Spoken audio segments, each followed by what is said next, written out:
Hi, everyone. We're back with a story. It's all about heart. Yes, I had the chance to meet a wonderful couple the other day. Their names are Sue and Peter Daddario. They live in Farmington. They've been married for 41 years in April. They're a team, even when it comes to saving the other's life. Wow. This is an incredible story, one that involves not only the devotion of a husband and wife, but an entire medical team at UCONN in Farmington. Take a look. It's a reunion that's about 15 months in the making. Hi, Susan. Hi, How are you? Good. Good to Thank see you you. so much. Oh, it's Great a pleasure. to see you. Good to see you again in normal condition. Thank you. And you remember Peter? Yeah, Yes, good to Dr. see you Dario, again. right? Yes. Correct. Yeah, Peter, yes. Thank you for coming. Thank you. I'm really happy to see you in this healthy condition. Thank you. Yeah. Well, that's all thanks to you.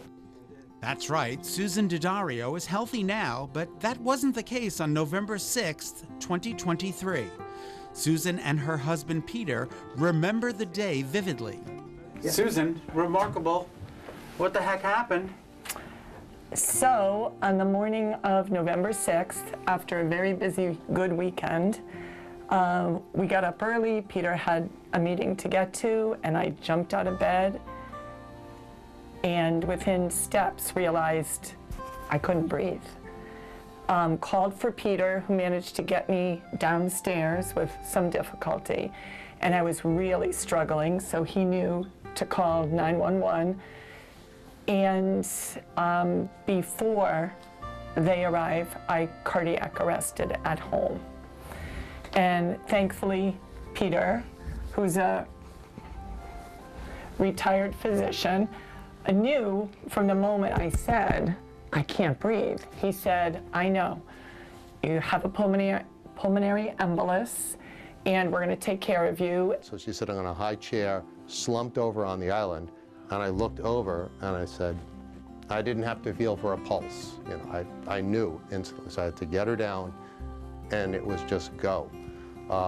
It just so happened that it took a few minutes for the ambulance to arrive, and knowing what I know, I figured she could arrest, so I opened up the garage door and the doors to the house so that when they arrived, they could just come right in, which after about 3 or 4 minutes they did. And we got oxygen on her and got her back. And you did CPR. Yes, I did CPR for those few minutes, yes. Keep in mind, Peter is a retired surgeon, a urologist. While he's trained in CPR, he had never done it on a person, no less his wife. Remarkable. And then as soon as I cardiac arrested, he started CPR. Peter, pretty remarkable. Okay. It's an emotional, it's emotional. It is. From there, Susan was brought to UCONN in Farmington, where Dr. Ju-Young Lee, an interventional cardiologist, took over. Doctor, how are you? Good, how are you? It's good to see you. Good to see you. You're a lifesaver. Oh, yeah. Yeah. I think so.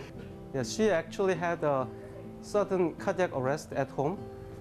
Her husband actually was a physician, so he was able to resuscitate her quickly with CPR, and she actually was transferred to the emergency department to UCONN Health John Dempsey Hospital.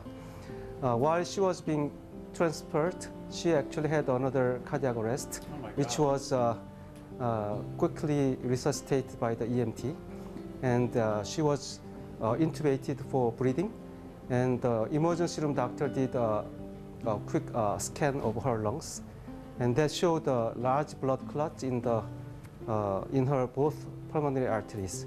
So she was actually having a recurrent cardiac arrest because the circulation is blocked in her thorax.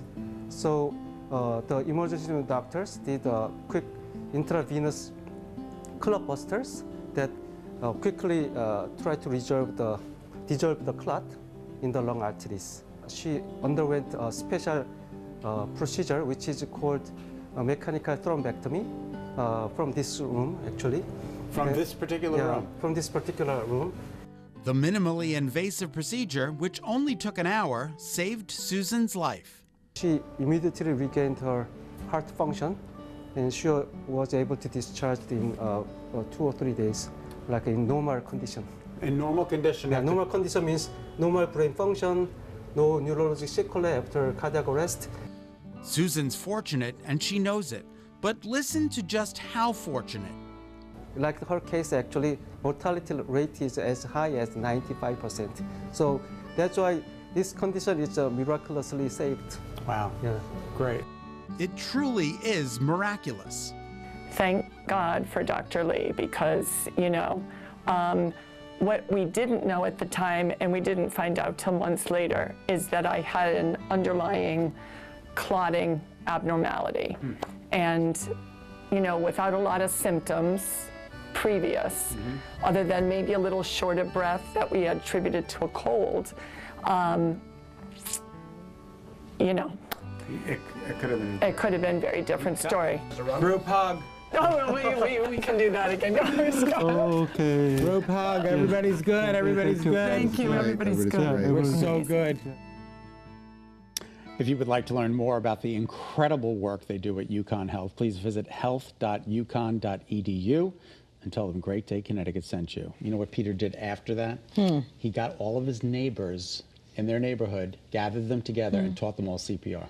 So important to know. It's Even incredible. if you just know compressions without the breath, Yeah. there's actually, I know they have one you can practice on at the West Farms Mall. It'll test you. Really? Yeah, so just while you're shopping, go learn how to do it. Oh my God, it's incredible. Yeah.